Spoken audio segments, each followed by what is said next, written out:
you are a friend of them, you can shoot me and you can go, and no one is down there. So that's how the thing is. So I said, this is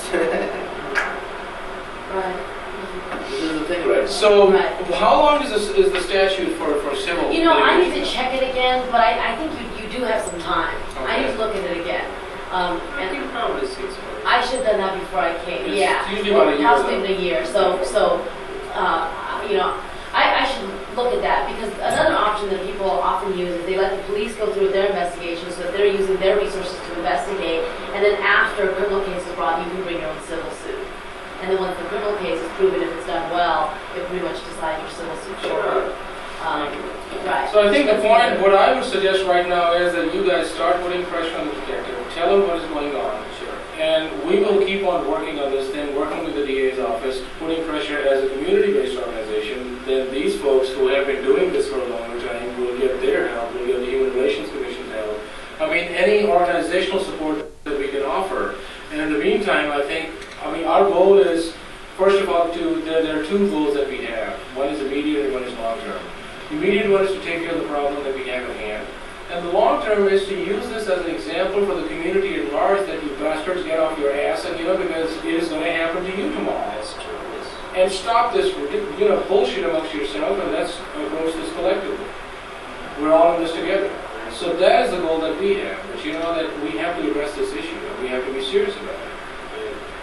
So that's something that I guess we can offer as a community-based organization. I mean, we don't have any lawyers and staff or anything. No, We can try.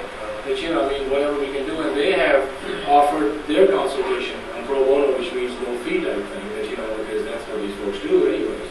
That anytime you need consultation, and their personal interest is not financial, it's more community based. So that's something that we need to do. We need to approach it this way. And once you settle the case in a criminal charge, then like Julie said, then your options are, if you want to press, it's like the O.J. Simpson's, right? First go to the criminal and then go for the civil.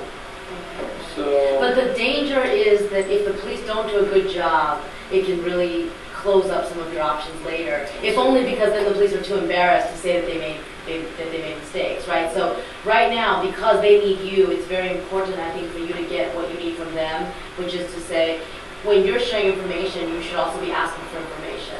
And they really ought to share it with you. They have an incentive to share it with you because they want you to be open with them.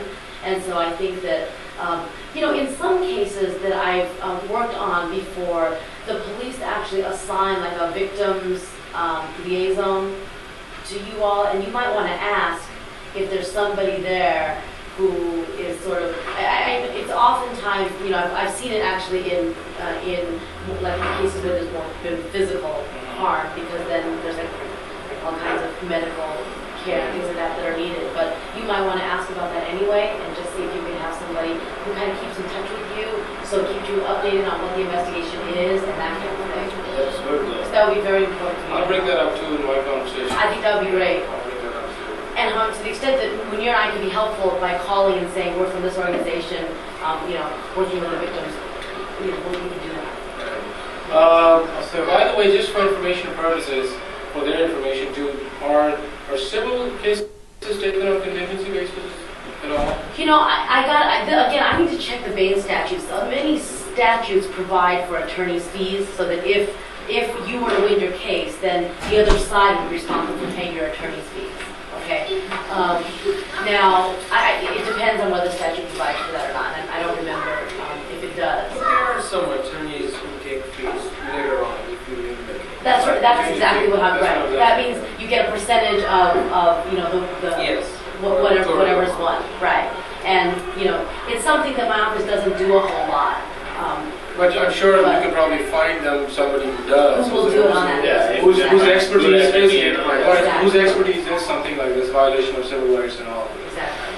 And we can help, that's more important. Exactly. It'd Right. be important for you to share all this information that we got today with the other people who are involved also. Because it's important for the two of you to be calling detectives, but if all of you are calling detectives, it just multiplies the pressure on the rest. You guys want some water? That's I like this point. That's How many glasses? And what would also be helpful, and if this is too much my point, maybe something you can sort of call me or call me about, is to keep down what the progress, like what's going on in the case. So when you made contact, what the police said, because it's a very emotional. There's been a lot of there's a lot of stress involved, and there's a lot of facts going and different people that you're talking to, and it may seem very clear now, but in 3 months or so you may forget some of the details, and it'd be good to have a record for yourself of who you're calling, what they're saying to you, and that kind of thing. Okay, what about if we are calling detective, and if we ask them that whether we can record this or not? Can we record? We can ask them, Yeah. Oh yeah. Conversation. You can certainly ask them. And if they say yes, So this is That's how he's right. carrying his teeth. yeah. You can certainly ask them. Alright. Hey, can you? If we are making mistake, because Julie, maybe I am not from India and I have learned my language, up to my college.